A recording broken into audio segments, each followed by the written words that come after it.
Hello, my bunny cuties. This is Mew Bunny, and welcome to um Matpat's Ultimate Timeline.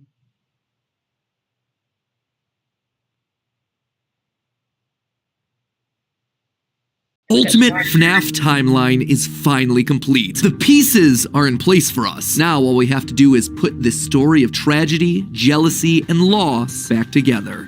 Yep.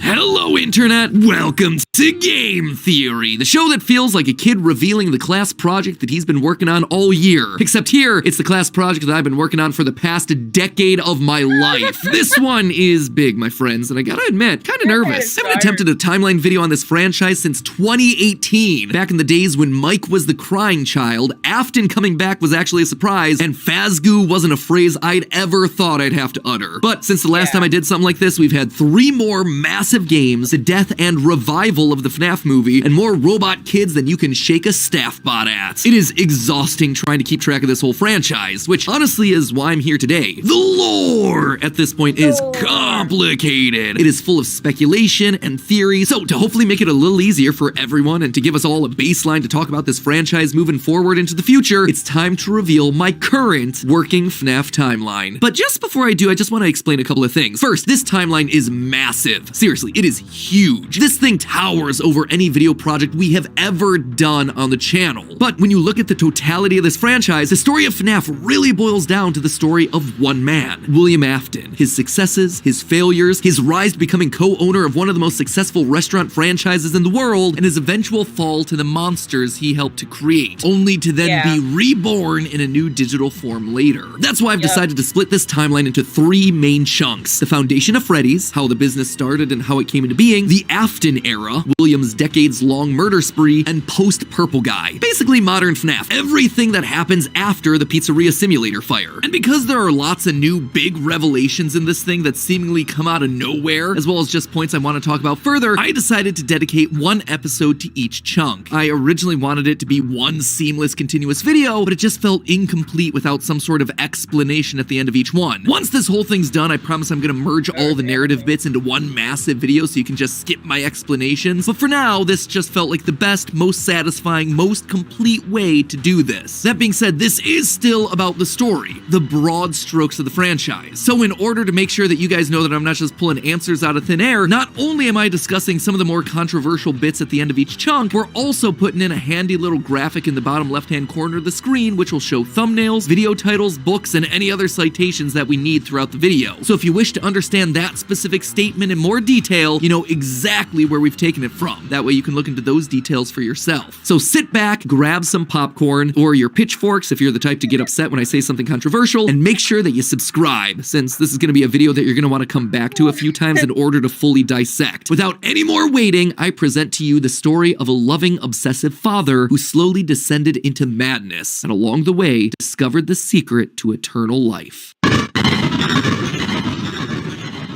Our story begins not in the 1980s, or even in the 1970s, but all the way back in the 1930s. It was the throes of the Great Depression, and people were in desperate need of cheap entertainment, especially in Utah, one of the states hit hardest, 4th highest unemployment in the nation, and full of transients. People looking for work in Salt Lake, finding none, and ultimately moving on to find their fortunes out in California. People were tired and they were hungry, but as they traveled, there was one thing that could lift their spirits. A simple roadside attraction called Fredbear's Singin' Show. The ads were plastered all over town, featuring an animated bear drawn in the popular pie-eyed cartoon style for characters at the time. He resembled cartoons like Mickey Mouse, Felix the Cat, Betty Boop. It immediately said that this, Fredbear's, was a place where you could bring the family. And the price, honestly, couldn't be beat. For 50 cents, you could get food and entertainment as you watched the local trained real-life dancing bear perform on stage. Normally, you only got to see dancing bears at large traveling circuses like Barnum and Bailey, where the tickets would go for about $1. That's $1 without food. But this was a smaller show, like the type from the Vaughn Brothers or the Robbins Brothers, where tickets would sell for just a mere 50 cents. Watching that bear do tricks on stage brought a glimmer of joy at a time when so much was wrong with the world. The simple show would go on for years, bringing happiness to hundreds of travelers passing through looking for a quick meal. But it left a permanent impression on one little boy, capturing his imagination in a way that nothing else had. One little boy named Billy. That was his nickname at least, but his parents liked to call him William Afton. The bear could dance, it could sing. For decades, William dreamed of recreating that moment of bringing a musical bear to life, but how? William was smart, without a doubt, and he had a keen mind for business, but he wasn't the most creative. How do you make a singing, dancing bear come to life? The best he could do was using rudimentary costumes. William was inspired by the work of Walt Disney, who throughout the 50s and 60s was pioneering the use of mascot suits throughout his theme park. The big innovation? Suits with 5 fingers. This allowed the performers wearing the suits to use their natural arms and hands to interact with the guests, as opposed to the older models where the arms would just hang limply by their sides. Finally, with a simple mascot suit, he would be able to realize his childhood dream. He would be able to bring Fredbear to life. To appeal to the kids, and for copyright reasons, he changed Fredbear from a realistic brown animal to a cartoonish yellow bear with a purple hat and bow tie. But feeling like one character wasn't enough, he added another friend, a yellow rabbit with a purple vest and matching tie named Bonnie the Bunny. While Fredbear was certainly his first love, Bonnie was extra special because that was his. It was an original character that he had created from scratch. And I do mean scratch. William's hand-sewn costumes were rough, with seams and stitches visibly showing, but it was the best that he could do. And you know what? It was just enough. Bonnie and Fredbear would perform on stage to small but enthusiastic crowds. Finally, he was able to deliver fantasy and fun to all the kids, delighting and inspiring them in the exact way that he had been delighted and inspired so many years ago. And things could have ended there. That could have been the end to his story. It could have been perfect had it not been for one thing. Other people saw the success.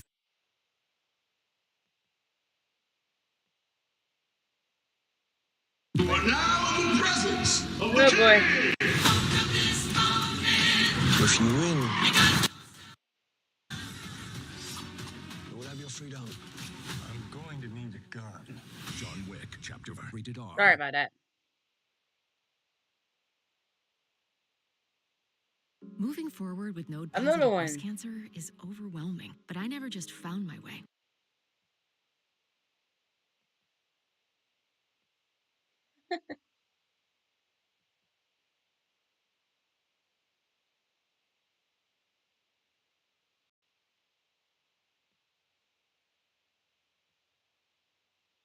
They wanted in. Enter Chica's Party World, a rival restaurant starring performing animal characters. His idea, except they did it better. William may have been the first, but obviously he wasn't the best. It hurt the prideful William Afton to admit it, but this restaurant was able to do the thing that he always wanted to do: make the animals actually come to life. All of the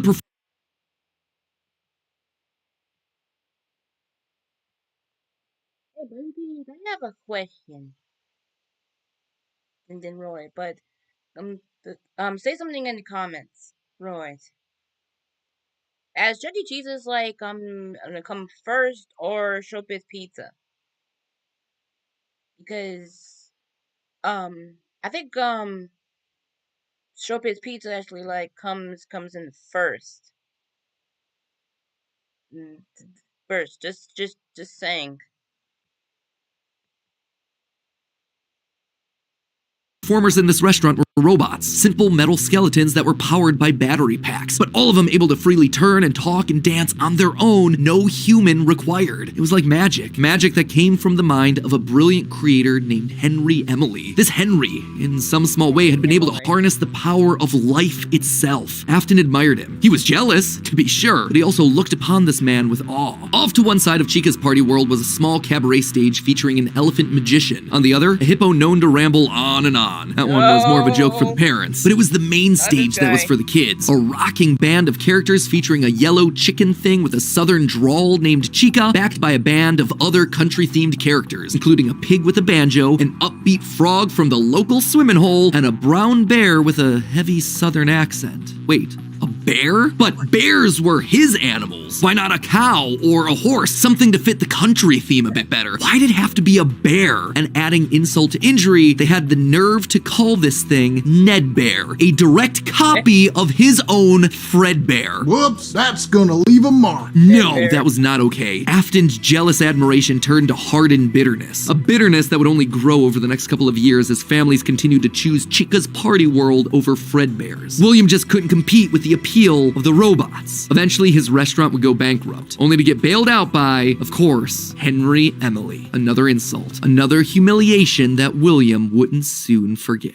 1979. Despite being bitter, Afton couldn't deny that what came next was a period of massive success and expansion. With the two franchises now merged into one, it was the best of both worlds. Afton's ideas with Henry's robotic expertise. The two men decided to launch under a new name, Fredbear's Family Diner, a pizza chain that would eventually come to feature a mix of humans in performing suits as well as on-stage animatronics. They decided to stick with Fredbear as the headliner, considering the yellow bear was easily identifiable as a brand and because he was the original performing animal mascot. Afton appreciated that. This new restaurant would also see a mix of characters as the two franchises merged into one, with Pig Patch and Happy Frog performing right alongside Fredbear and Bonnie. And as part of this one big Fredbear family, they even got themselves official merch that were released, ranging from masks to magnets. The crappy Mr. Hippo fridge magnet? I am sorry, Gregory. That said, not all the characters were winners. The reception to some characters was just mediocre, so they faded away into the dumpster, storage units, and retro budget tech stores of lost nostalgia, waiting for their chance to step back into the limelight if and when a headliner went out of commission. Others, though, would fare much better, like a new Pirate Fox, as well as a blue guitar-playing variant of the yellow Bonnie Bunny. Ultimately, the franchise would get so big, it would spawn its own cartoon show, Fredbear and Friends. Business was booming. In the end, Fredbear and Bonnie's popularity would be so strong that they would be able to support the Fredbear's Family Diner franchise all on their own, while also spinning off a new sister location dedicated to their friends. In 1983, Freddy Fazbear's Pizza launched, giving a dedicated home to all this new supporting cast of characters. Chica the Chicken, Bonnie the Blue Bunny, Foxy the Pirate, and of course the headliner, a brown Freddy Fazbear. Business was good, and Afton was happy, mostly. It did bother him that the one original character that he created, the one that he himself played, Golden Bonnie, got passed over for inclusion in that cartoon show. The only character in the roster of regulars to get ignored for the show, but other than that, things were going smoothly. He had himself a wife, 2 sons, a daughter, he had a thriving business, and best of all, he was able to learn the craft of robotics from the man that he both loved and hated, Henry. Together, they were constantly pushing the limits of what these characters could do. Because it was quick and easy, new characters introduced into the roster would be given a simple hand-sewn suit with 5 fingers that any performer could wear. Eventually, Henry would design one of his signature animatronics for that character, utilizing a divided mouth with either a hinged or sliding jaw design. This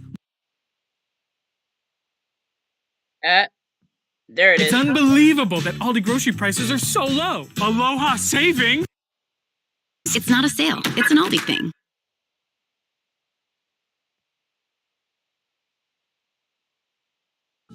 I was in a really bad accident. The woman that died was about to be my sister-in-law. I want my child back. I don't know how to do this. Takes work. A Good Person, rated R, in theaters March 24th.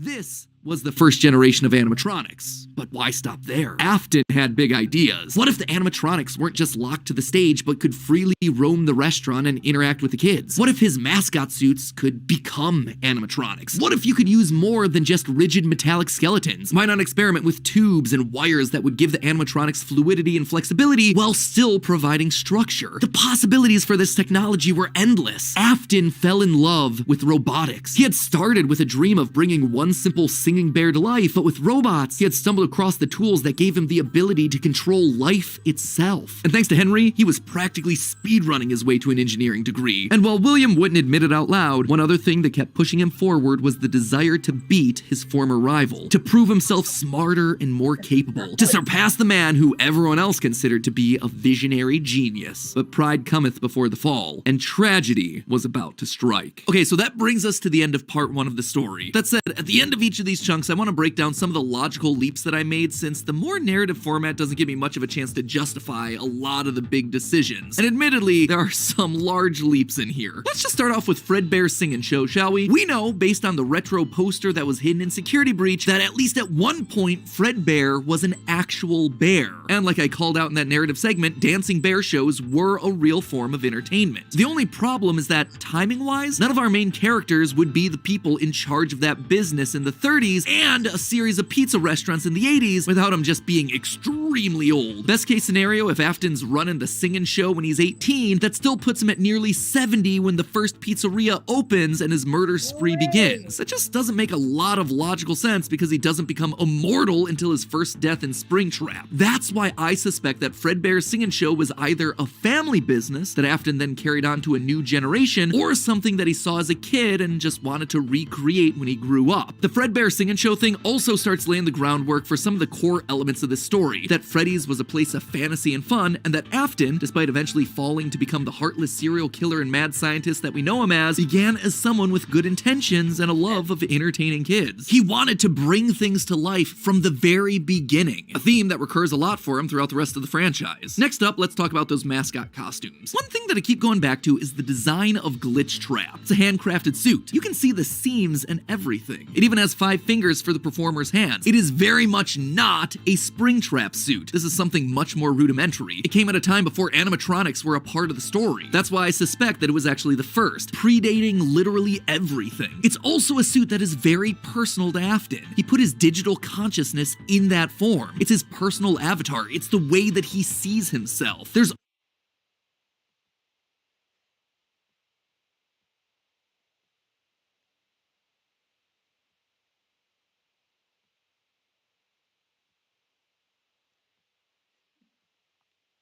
You mean to tell me? You mean to tell me that this guy, this man, uh,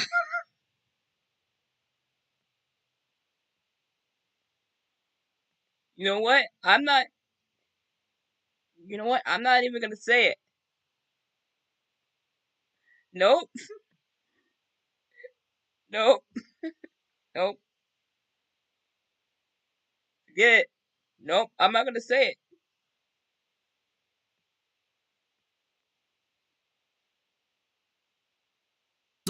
also a whole separate discussion to be had here about the habits and rituals of serial killers. So the fact that he's choosing to lure kids and kill them in this particular suit actually says a lot about his emotional attachment to it. So while Fredbear seems to have started as someone else's creation, Golden Bonnie was uniquely Williams, giving him a personal connection. And that's not all. In this whole franchise, only one set of characters have themselves 5 fingers, the Nightmares. Even Golden Freddy, Fredbear was a 5-fingered wearable suit at one point in the story, as we see in this shot from the graphic novel, before he, like everyone else, was turned into an animatronic. This seems to imply that all of the main characters had similar wearable mascot outfits at least at one point in time, and that whoever is having the FNAF 4 nightmares, if they even are nightmares, something that we'll touch on in part 2, saw those mascot suits specifically. Lastly, we have to talk about the elephant in the room. The literal elephant, Orville Elephant, as well as the rest of the mediocre melodies. For a while now, I've suspected that the mediocre melodies played a much more important role in the story than just being a bunch more animatronics to fill out the roster. Especially Ned Bear, which is just so suspiciously close to Fredbear. And yet, there are 2 key details that we're gonna have to justify with any mediocre melodies mention. I said this once, and I say it again. I'm thinking, I'm thinking that, Fazbear Frights or Fazbears are probably like copying William for some reasons. And it's Roy. 1, they're very rudimentary with external battery packs, implying that they come very early in the timeline. And 2, we know that, at minimum, Mr. Hippo does eventually become an official member of the extended Freddyverse. But if these things are supposed to be cheap, generic rip-offs, why would you be trying to rip off yourself? You wouldn't. You would be stealing someone else's ideas. So if Afton created Fredbear, there would have to be some rival franchise. The only other person who would likely be ripping him off? Henry. We've talked extensively about how the mediocre melodies are clearly Henry's design aesthetic, so it just has to be him. I don't think Henry's doing this maliciously. He doesn't strike me as the type. He was likely building the robots at the orders of someone else that was running a rival restaurant franchise. But that's enough motivation to start Afton down a path of jealous rivalry, but also begrudging admiration. As the Freddy Files Ultimate Edition says, it's important to revisit the beginning of Henry and William's relationship, so here you go. I think this is where it begins. Also, this is future Matpat here coming back to add this one in. Seems like the recently released character encyclopedia has backed up all of this speculation. I've had this timeline written for about a month.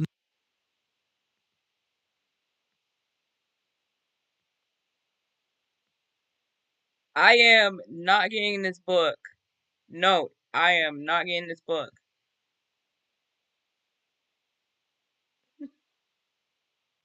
Now, but I've also been holding off a bit to see what wrenches this character encyclopedia might throw into it. And on this particular point, I gotta say, it seems like we might actually have nailed it. They actively call out the suspicious similarities to the main Fredbear crew. Quote from one of the pages. Ned Bear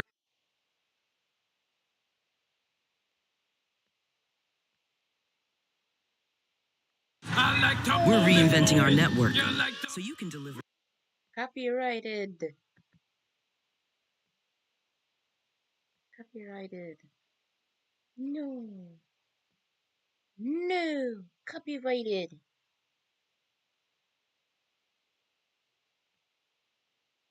Copyrighted.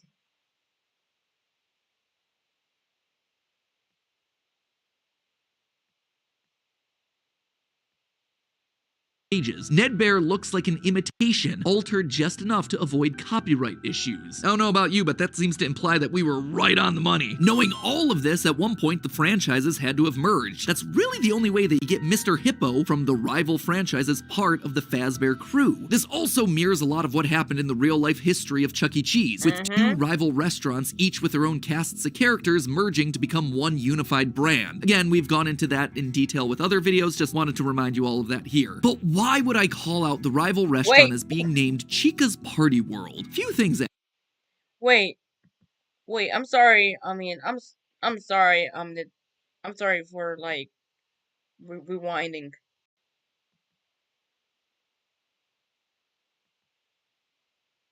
Hold on.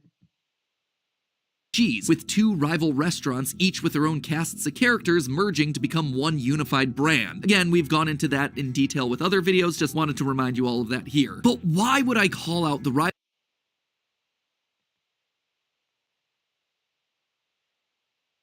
Was that a moon animatronic?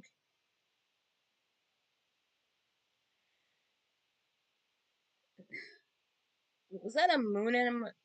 You know what? Rival restaurant is being named Chica's Party World. Few things actually. First, we know for a fact that a location named Chica's Party World exists. It is mentioned in the source code teasing sister location, so it is out there somewhere and doesn't fit cleanly anywhere. Second, in the story of the Puppet Carver, Chica is very explicitly looped in with the book versions of Pig Patch and Ned Bear, implying that she started as a mediocre melody. Thirdly, her design just fits better with a theme of down-home country animals with southern accents playing the banjo and eating with bibs. And with her being the headliner of the show with her name on the restaurant, it would make sense then that when the restaurants merged, she was the one that was added to the main cast of characters while all the other mediocres faded away. It's also why when Freddy's closes after William's killing spree, she's the one to branch back off into her old franchise and is therefore missing in sister location, a detail that's bothered me for years at this point. It might also explain why William decided to stuff his first dead kid into Chica. That one was Henry's creation, not his. Is all of this a big leap? Yeah. Is it connecting a lot of dots that are very spread out across the franchise that I've been holding on in the back of my mind for years? Absolutely. But I think it makes sense. It also serves as a clean answer to a lot of the random threads that Scott's been leaving dangling for years. So with all of that in mind, my friends, we can close the book on the foundation of Freddy's. And don't worry, next week I'll be back to give you arguably one of the most confusing parts of this entire timeline situation, part 2, the Afton era. I promise it will actually be next week this time. No more waiting around. I am just as eager to get this one out the door as you are to watch it. I promise. You know what else I promise? I promise that we'll actually get to talking about the games. I would have liked to have talked about them in this episode, but there just isn't that much in the games that helps us depict anything pre-Family Diner. Although, let's be honest, this franchise has never been just about the games anyway. Even back in the early days of FNAF, we were decoding images and source code that Scott fed us through the website. The modern day books and the clues that we get from those things, now they're just modern extensions of that. All of it is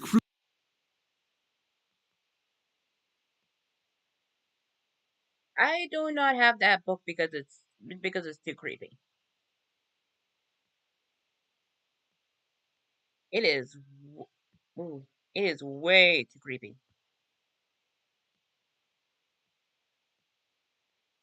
It is way too creepy.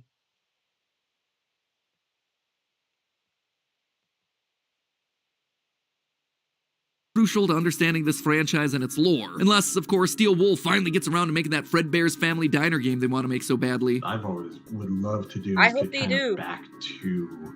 I have no clue if we'll ever be able to do this, but getting back to kind of like the origin of like Fazbear Entertainment or the origin of Freddy Fazbear. But in the meantime, while we wait for that inevitably cryptic game, I hope that this start to the timeline helps to fill in some of those gaps. I'm excited to share part 2 with you next week. If you haven't subscribed and rang the bell, make sure you do it now so you're notified when that part Describe the Matpat, everybody.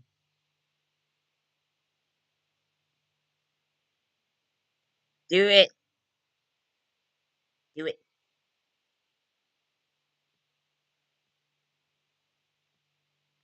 Do it.